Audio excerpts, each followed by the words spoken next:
Hi guys, welcome to the Wrestling Retrospective. In this video I'll be doing my review of WWE Fastlane 2023.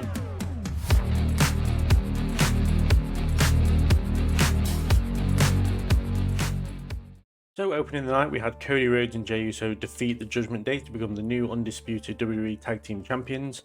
I thought this was a great match. I thought both teams were tagging in frequently, they were cutting the ring off at times, and just real good frequent tag wrestling.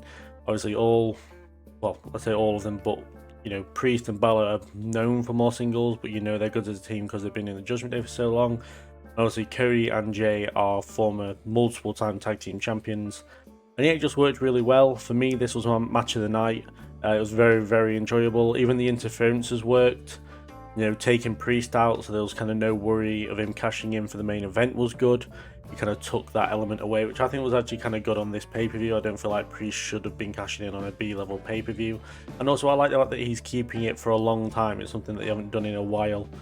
Apart from like Otis and The Miz, but even then they knew they messed up giving the Money in the Bank to Otis. But it's all positives from me. It was very much enjoyable. I am curious to see kind of where we go with this, just because there's only a handful of premium live events before WrestleMania. I think there's only like 4. We've got Crown Jewel, Survivor Series, Royal Rumble, and Elimination Chamber, and then it's WrestleMania. And you'd assume that both of these guys are going to be in high caliber matches come WrestleMania, with Cody Rhodes possibly going for Roman and Jey and Jimmy possibly having a match. Therefore, they need to get the titles off them. Therefore, they have to have them lose them in a way. Yeah, I think the Judgment Day is the best way to go about it, just because they can use that interference to make them not look so weak in defeat. But either way, I think it was a very good decision. Well, as a big fan of the Judgment Day, I don't think it's a very good decision. But if you're going to legitimize the tag titles, possibly introduce the World and WWE Tag Team Championships, I think this is the way to do it. Obviously, Cody Rhodes has a history of introducing championships, as he wants to introduce the new Intercontinental Championship, and I'm asking desperately for the tag team titles to be split up and put as the WWE and World Tag Team instead of Raw and SmackDown tag teams. As with the Judgment Day, feels like they're going to continue with this whole we don't trust JD McDonough thing, especially as he took out Priest's leg. I know that Priest kind of did it to himself. He tried a Hurricane Rana and kind of landed awkwardly, and then McDonough added to it by hitting him with Money in the Bank. But at least they've got something going on into the coming weeks, just because I worry what they're going to do next. I feel like they might have a rematch, but they probably lose that and then go on to other stuff. And yeah, I said I'm curious to see what happens now with Rhodes and Jey, just because obviously they can now go on SmackDown, which then puts them on the same brand as Jimmy and Roman, which is good as we're coming up to WrestleMania, but it also means they have to lose the titles before WrestleMania and stuff, as I've already said. I also feel sorry for Jimmy, who specifically said he wanted to be more of a single star and has now won tag team gold again. It's just, I find it ironic that they split up the Usos, and yet both of them were in tag team matches on this pay-per-view or premium live event. But yes, a lot of curiosity going into this one, especially surrounding, as I said, Cody and Jey. But very good match, my match of the night, and yeah, it was all positives all around for me. Following that, we had the LWO with Carlito defeating Bobby Lashley and the Street Profits. This was okay in my opinion. Even though Carlito returned, I'm unsure why he wouldn't start the match. I also didn't watch the kickoff show, therefore I missed that Mysterio said that he hadn't heard from the person he called. I did make a joke about how he's probably left him a voicemail or something, which ironically is actually what happened. But yes, it's nice to see Carlito back. I'm unsure why he didn't start the match though. He only did a handful of moves, and then that was it. It was the finish, and they won. So that I wasn't very sure about. I also think that Lashley and Profit should have won this match. I know having Carlito back is a big deal and having a big return, but I don't think there would have been any harm in him losing this match. I would have possibly had Bobby Lashley pin Rey Mysterio for a second time within a week or within a couple of days, to then set up a United States title match maybe between the two of them that Lashley could win, so then we could all be happy again and Rey Mysterio could lose the US title. I hate Rey Mysterio, honestly. But yeah, I said it also would have meant that the team between Bobby Lashley and the Profits would have felt more legitimate. I feel like a good win here would have definitely legitimized them a bit more. And yeah, it just felt like the wrong team won, which is a shame and kind of let the match down in my opinion. And also the fact that Carlito barely did anything, and Santos Escobar didn't do a lot either. Like, a lot of the target was on Rey Mysterio, which again, if we're supposed to believe is a good United States champion, he shouldn't be taking the brunt of the offense. But I'm hoping they kind of have a rematch, maybe do it at a Survivor Series and a War Games match, and then we have Carmelo Hayes or Trick Williams or both come into Lashley's team, and we, let's say, go for War Games between LWO, Carlito, and then Lashley's team. I think that'd be really cool. But yeah, I think as long as it's a rematch and Lashley's team can get back on track. But I feel like they're going to go for the storyline of Bobby Lashley's sick of the Profits losing all the time. They're going to split up again, which then would have made it completely pointless having them come together in the first place. Whereas a win here would have been a lot better off. I'm going to unsure about the booking of Lashley and the Profits, if they're going to have the Profits lose matches, but then Lashley doesn't want to be around them, so why put them together in the first place? It's weird. I hope they stay together because it has the potential of being a really, really dominant team. And as for LWO, I struggle to take them seriously. I'm a big fan of Santos Escobar, but when Joaquin Wilde and Cruz del Toro's losing in matches in a matter of minutes, I obviously don't like Rey Mysterio. So Santos Escobar and Zelina Vega are like the better two in the group, in my opinion, but they don't get a lot of wins, which is hard to take them seriously with that. But yeah, so it was an okay match, but the wrong team won in my opinion. Following that, we had Io Sky defend the WWE Women's Championship against Asuka and Charlotte Flair. This was a very good match, to be fair. I enjoyed it more than I expected to.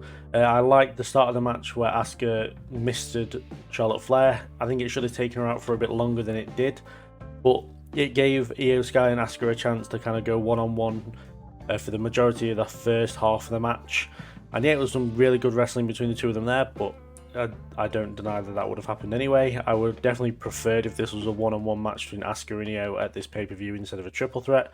But again, similar to the last match, I just can't stand Charlotte Flair. Therefore, of course, I don't want her in this match. But, you know, history has shown that Charlotte Flair is very good in triple threat matches. Same for Asuka as well. And Io, who of course who actually does have a win over Charlotte Flair in triple threat action when she won the NXT Women's Championship. But yeah, I was worried at times that Charlotte Flair was going to get the win. Asuka spent a lot of time in there with Charlotte kind of being taken out and setting up for Moon. And obviously there was the figure eight that she went for, which Io then did the moonsault into and got the win, which I thought was a very good way of getting out of it. And I think it was the same way the NXT triple threat finished as well. There was a good kind of callback to that match. So it was really cool. And yeah, I'm not sure where Asuka goes from here. Like, it makes me laugh when she says no one's ready for Asuka when she loses a fair bit at this point.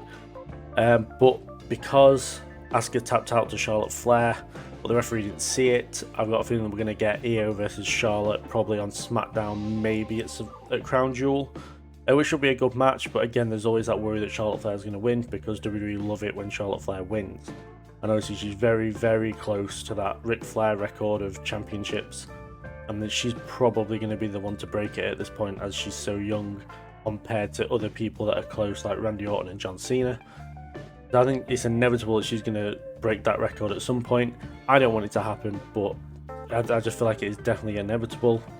And yeah, I think Io Sky's champion's been really good. I've been enjoying her matches on SmackDown and on pay-per-view.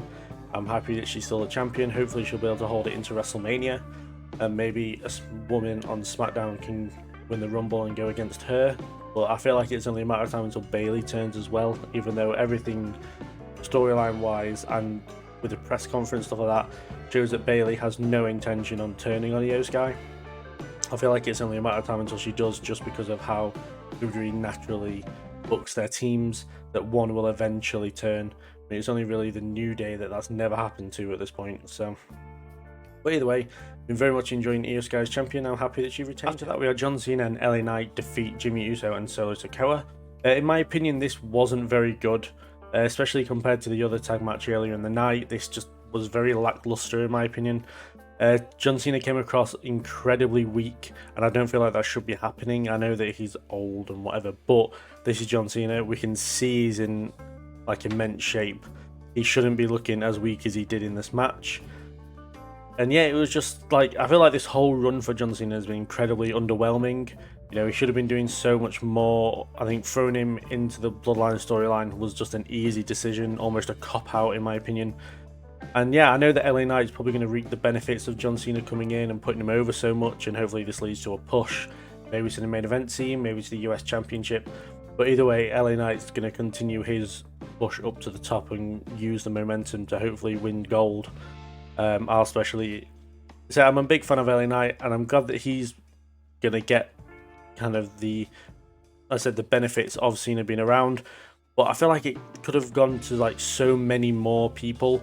Like if John Cena had done open challenges, for example, or just had really good matches with a multiple of people instead of just Solo and Jimmy and LA Knight.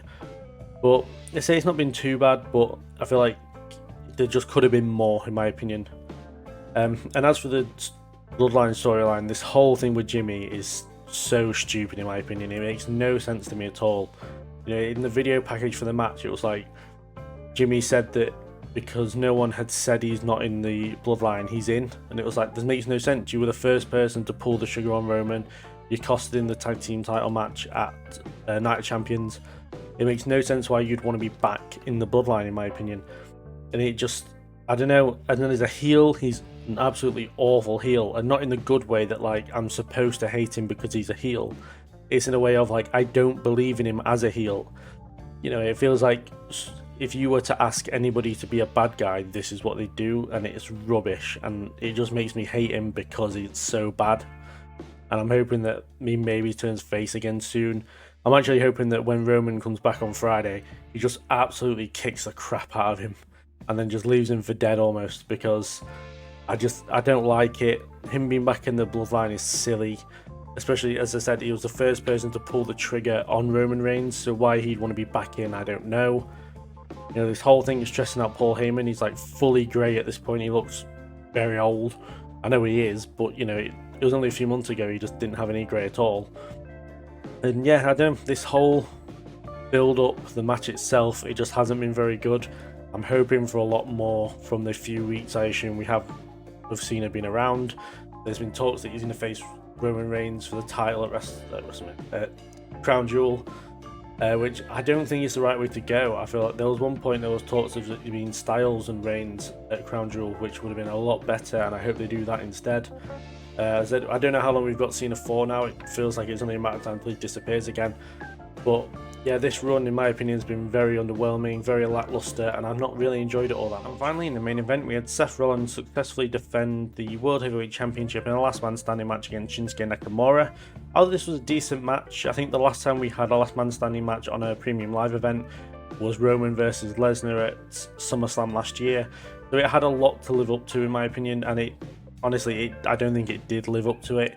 It wasn't as good as that. I feel like Nakamura at first wasn't targeting the back, which made no sense because the commentator was constantly going on about the back again. It was annoying at Payback. It was very annoying here.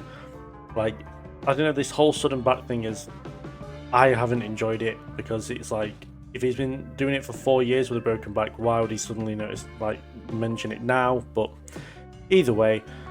And yeah, however, near the end of the match and the ending sequence of the match, I thought was really good. It was kind of the most positive parts of the two matches they've had on premium live events. And yeah, it was a good way to finish. Though I feel like Nakamura probably should have won this match way before the actual finish happened. Obviously, there was the big back bump on the stage area, then there was the table spot, and it felt like it probably should have ended there. And when it did finish, just as the referee got to 9 for Nakamura, he kind of got to his knees, almost stood up, and then fell again, which made it look like Nakamura probably could have got up in the end and it would have been fine, but the match had been going on for quite a long time at that point. But yeah, I feel like this feud between Nakamura and Rollins has kind of run its course now, but I am curious to see who Rollins is going to face at Crown Jewel and at Survivor Series, because there's no obvious number one contender for the world title apart from obviously Priest. But in my opinion, Priest isn't quite ready yet for a world title run. I don't think he's far off it. I just feel like we need maybe a few more months, maybe after WrestleMania is probably the best bet for Priest to cash in. Maybe even have him go very close to the wire of Money in the Bank, where he gets to a point where he's desperate to cash in, but Judgment Day or Rhea Ripley are kind of like, no, not yet, not yet. And Priest is getting more and more desperate to cash in before he loses it. Because no one's really got to that point where they're like nearly lost it because they haven't cashed in on time. I feel like that's a really good way to do it. As we saw, Priest wanted to cash in tonight, and Rhea was like stopping him. She was like, no, don't do it. It's not worth doing it now. You're obviously hurt with your knee. You don't want to risk it.